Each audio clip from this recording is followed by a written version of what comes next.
السلام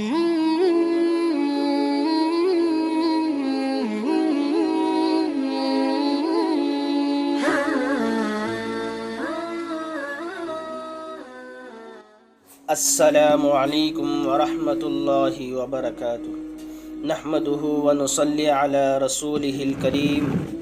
اما بعد اعوذ باللہ من الشیطان الرجیم بسم اللہ الرحمن الرحیم یا ایہا الذین آمنوا کتب علیکم الصیام کما کتب علی الذین من قبلکم لعلکم تتقون۔ صدق اللہ العظیم۔ میرے عزیز سامعین اکرام، آج میں آپ لوگوں کی خدمت میں روزے کے کچھ فضائل بیان کرنا چاہتا ہوں تاکہ ہمارے دلوں میں روزے کی عظمت اور اہمیت پیدا ہو اور روزہ رکھنے پر جن انعامات کا وعدہ فرمایا گیا ہے ہم ان سے مالا مال ہو۔ ویسے تو روزے کے بہت سی حدیثوں میں بہت سے فضائل بیان کیے گئے ہیں، مگر میں ان میں چند احادیث کا خلاصہ آپ کے سامنے عرض کرتا ہوں۔ سامعین اکرام، روزہ ایک بے مثال عبادت ہے۔ ایک مرتبہ حضرت ابو امامہ رضی اللہ تعالی عنہ آپ صلی اللہ علیہ وسلم کی خدمت میں حاضر ہوئے اور عرض کیا، یا رسول اللہ صلی اللہ علیہ وسلم، مجھے کوئی ایسا عمل بتا دیجئے جس کے ذریعے اللہ تبارک و تعالی مجھے نفع پہنچائے اور اس کی برکت سے میں جنت میں داخل ہو جاؤں۔ آپ صلی اللہ علیہ وسلم نے جواب میں ارشاد فرمایا، علیک بالصوم فإنک لا مثل لہ، کہ روزے کو لازم پکڑ لو، یعنی خوب روزہ رکھا کرو، کیونکہ یہ روزہ بے مثال عبادت ہے، اس کی کوئی مثال اور نظیر نہیں ہے۔ اس کے بعد حضرت ابو امامہ رضی اللہ تعالیٰ عنہ کا یہ حال ہو گیا کہ مرتے دم تک دن کے وقت کبھی ان کے گھر میں دھواں نظر نہیں آتا تھا، یعنی ہمیشہ روزہ رکھنے لگے، البتہ کوئی مہمان آ جاتا تو پھر چولہا جلتا تھا۔ عزیزان گرامی، روزے کا خصوصی انعام اسلام میں روزے کو بہت اہمیت حاصل ہے اور روزہ کا بہت بڑا مقام ہے۔ ایک حدیث میں ہے کہ نبی کریم صلی اللہ علیہ وسلم نے فرمایا، ان ربکم یقول کل حسنۃ بعشر امثالها الى 700 ضعف الا الصوم فان الصوم لی وانا اجزی بہ، کہ تمہارا رب کہتا ہے کہ ہر نیکی کا بدلہ کم سے کم 10 گناہ سے 700 گناہ تک ہے سوائے روزے کے، کہ روزہ میرے لیے ہے، اس لیے میں ہی اس کا بدلہ دوں گا۔ سامعین اکرام، بندہ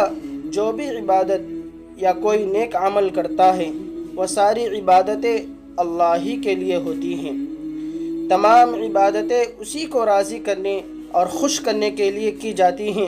مگر روزے کے اندر ایک عجیب خصوصیت ہے کہ وہ ریا اور دکھلاوے سے بالکل پاک ہوتا ہے، کیونکہ روزہ کسی کام کے کرنے کا نام نہیں بلکہ چھوڑنے کا نام ہے۔ اس میں کھانا پینا اور دوسری چیزیں چھوڑنی پڑتی ہیں، برخلاف دوسری عبادتوں کے کہ اس میں ریا اور دکھلاوے کا شبہ ہو سکتا ہے، کیونکہ دوسری عبادتوں میں کچھ نہ کچھ کرنا پڑتا ہے، جیسے نماز ہے کہ اس کے لیے وضو کرنا پڑتا ہے، کھڑا ہونا پڑتا ہے اور رکوع سجدہ کرنا پڑتا ہے، زکوٰۃ ہے اس میں مال فقیروں کو دینا پڑتا ہے، حج ہے اس میں احرام باندھنا پڑتا ہے، طواف اور سعی کرنی پڑتی ہیں۔ تو دوسری تمام عبادتوں میں ظاہری کوئی نہ کوئی شکل ہوتی ہے جس کی وجہ سے ریا کا شبہ ہو سکتا ہے، لیکن روزہ سراپا اخلاص اور بندہ اور خدا کے درمیان ایک راز ہوتا ہے، یہاں تک کہ اس کا علم روزہ دار اور خدا کے سوا کسی کو نہیں ہوتا۔ اگر کوئی آدمی تنہائی میں کچھ کھا لے یا پی لے تو دوسرا شخص کیا جانے گا؟ روزہ وہی رکھے گا کہ جس کو خدا کا ڈر ہو، اور اس کو وہی پورا کرے گا جس کے دل میں خدا کی عظمت اور ثواب لینے کی امید ہو۔ جب روزہ بندہ اور اللہ کے درمیان راز ہے جس کو اللہ کے سوا کوئی نہیں جانتا، تو پھر اس کا تقاضا یہ ہے کہ اس کا بدلہ اور ثواب بھی اس طرح سے دیا جائے کہ کسی کو اس کی اطلاع نہ ہو، یہاں تک کہ فرشتوں کو بھی اس کی اطلاع نہ ہو۔ چنانچہ اللہ براہ راست بغیر کسی واسطے کے خود روزہ دار کو اس کا بدلہ عطا فرماتے ہیں۔ اس لیے حدیث میں فرمایا کہ الصوم لی وانا اجزا بہ، کہ روزہ میرے لیے ہے اور میں ہی اس کا بدلہ دوں گا۔ آپ حضرات کو معلوم ہوگا کہ انسان جو بھی نیکی کرتا ہے اس کا ثواب فرشتے لکھتے ہیں، لیکن روزہ ایک منفرد عبادت ہے جس کا ثواب اللہ فرشتوں سے نہیں لکھواتے، بلکہ فرشتوں سے کہہ دیتے ہیں کہ اس کا ثواب میں خود ہی دوں گا، اور جب اللہ تبارک و تعالی خود اپنے ہاتھوں سے بدلہ دیں گے تو ہم اور آپ اس کا اندازہ نہیں کر سکتے وہ کتنا دیں گے۔ اللہ جب خود بدلہ تو اپنی شان کے مطابق بدلہ دے گا۔ دنیا کے بادشاہ جب دینے پر آ جائیں تو بہت کچھ دے دیتے ہیں، تو جب اللہ دے گا تو وہ کتنا ہوگا۔